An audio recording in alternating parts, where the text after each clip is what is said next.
राज्यातील 10 नगरपरिषदांमधील निवडणुका या पुढे ढकलण्यात आलेल्या आहेत। न्यायालयीन याचिका प्रलंबित असल्याने हा निर्णय घेण्यात आलेला आहे।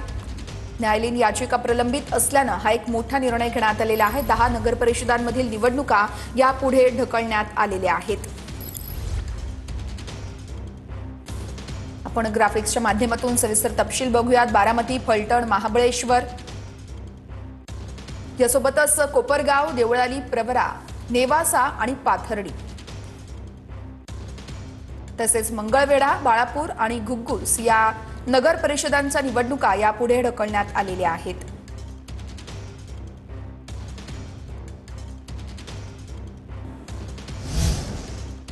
बातमी महत्त्वाची आहे। संधी साधू सरकारचं दुर्लक्ष आणि बेजबाबदारपणामुळे मुंबईत प्रदूषण झाल्याचं बोललं जातंय। मुंबईतील प्रदूषण रोखण्यासाठी उपाययोजना करणार असं काँग्रेसचं आश्वासन आहे।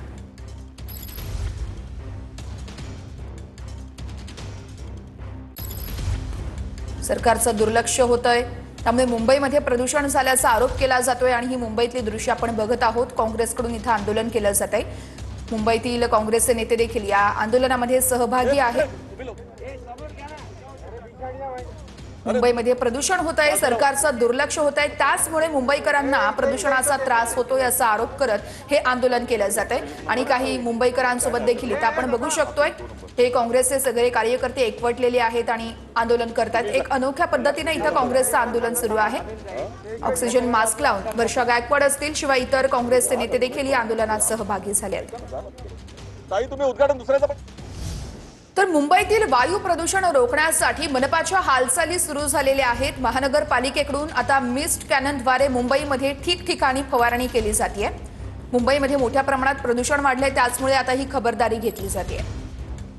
सातत्याने ढासळत असलेला AQI आणि हवेचा गुणवत्ता निर्देशांक यासाठी आता महानगरपालिका ऍक्शन मोड मध्ये आलेली आहे आणि ठिकठिकाणी मिस्ट कॅननची जी फवारणी आहे ती सुद्धा आता सुरू झालेली आहे। मी सध्या मुंबईच्या बँड्रा मातोश्री परिसरामध्ये या ठिकाणी आपण पाहतोय की मिस्ट कॅननच्या ज्या गाड्या आहेत त्या आता महानगरपालिकेकडून सुट्टीच्या दिवसातही फिरू लागलेल्या आहेत। रविवारचा दिवस आहे आणि रविवारच्या दिवशीच आपण पाहतोय की महानगरपालिकेकडून मिस्ट कॅननची जी गाडी आहे ती या ठिकाणी फवारणी करते। या फवारणीच्या माध्यमातून हवेतील जे धुळीकण आहेत त्याला जमिनीवर बसवण्याचा जो प्रयत्न आहे तो केला जातोय, पण त्याची उंची सुद्धा आपण पाहतोय ही पूरक आहे का, हा सुद्धा आताच्या घडीचा महत्त्वाचा प्रश्न आहे। Camera person Kamlesh Rai, Girish Gaikwad, TV9 Marathi. आज सिंधुदुर्गात येत आहेत, काय त्यांच्या सभांच्या निमित्तानं तयारी आहे? काल आम्ही नियोजनाला गेलो होतो, सगळं काही नियोजन झालंय। इथे ग्राउंड आहे मालवणमध्ये, त्या ग्राउंडवर सभा होणार आहे आणि भरगच्च होईल,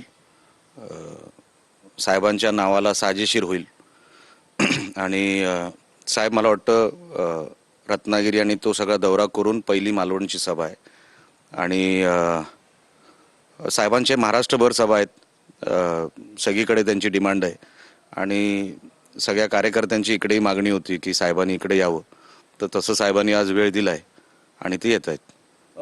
पण असं म्हटलं जातं की प्रचार अंतिम टप्प्यात असताना विरोधकांचं लक्ष हे निलेश राणे आहेत, कारण भाजपला अडचणीत आणण्याचं काम इथे निलेश राणे करतायत।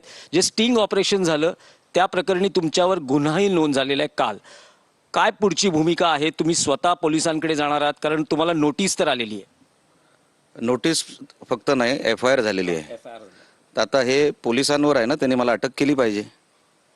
पोलीस अटक का नाही करत आहे? मी इथेच बसून आहे, बाजूला पोलीस स्टेशन आहे 50 पावलांवर, येऊ दे अटक करायला। मी थांबलोय की असं काय ते पाऊल उचलतील का, उचलायचं आहे का त्यांना? कारण का बेकायदेशीर माझ्यावर कारवाई झाली, FIR झाली, हे आता सगळ्यांना माहिती आहे, सगळ्यांना कळतंय, ते जनतेला पण माहिती आहे।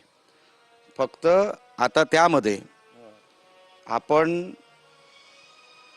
माझ्या वकिलांची, म्हणजे मी आणि माझे वकील हे सगळं बघतोय, पण मी काय अजून बेलला गेलेलो नाही। बेलला जाण्याची गरज ही मला आता वाटतच नाही। मला जे काय तिकडे आढळलं, आता बघा, मी चोराच्या घरात चोरी पकडून दिली आहे, पण त्याला साधी नोटीसही नाही, त्या आरोपीला माझ्यावर FIR घेतला। मला हे काय कारणच कळलेलं नाही। हे मला वाटतं महाराष्ट्रामध्ये किंवा देशामध्ये असं पहिल्यांदा घडलं असेल की ही बघा ही चोरीची बॅग, ह्याच्यामध्ये चोरीचे पैसे, आणि जो दाखवायला गेला त्याच्यावरच केस. आणि ते म्हणतायत ना मी असंच घरात घुसलो, तर तुम्ही तो व्हिडिओ पूर्ण बघा. मी वहिनीनं हात जोडले, वहिनीने सांगितलं आणि जो बंड्या सावंत होता त्यांनी सांगितलं की तुम्ही आत या खुर्चीवर बसा. आपण बसा, आपण उभे राहिलेले बरोबर वाटत नाही. मी बोललो नाही, आज कारण वेगळं आहे, मी काय बसू शकत नाही.